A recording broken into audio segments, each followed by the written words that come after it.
تفصیلات عزوری رپورٹر بلال فیروز اچا۔ جی بلال، کیا تفصیلات ہیں؟ جی بالکل، کوئٹہ میں جو گورنمنٹ ٹیچرز ایسوسی ایشن ہے اس کا احتجاج جاری ہے، اور انہوں نے پہلے جو ہے کوئٹہ پریس کلب کے سامنے اپنا احتجاجی کیمپ لگایا تھا، اس کو اب انہوں نے شفٹ کر دیا ہے بلوچستان اسمبلی کے باہر۔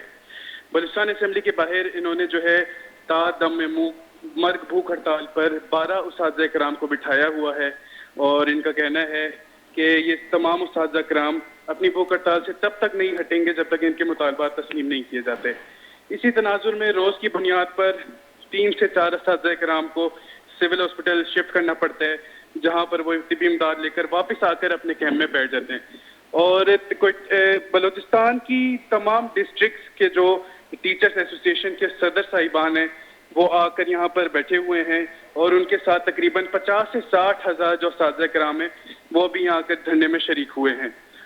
تاہم انہوں نے جو ہے جو ایجوکیشن سسٹم ہے اس کا بائیکاٹ نہیں کیا ہے، اور یہ اپنی کلاسز جو ہے باقاعدگی سے لے رہے ہیں، اور ان کا کہنا ہے کہ یہ ہمارا لاسٹ آپشن ہوگا، اگر ہمارے مطالبات تسلیم نہ کیے گئے تو ہم اسکول کا بھی بائیکاٹ کر سکتے ہیں۔ جی بہت بہت شکریہ۔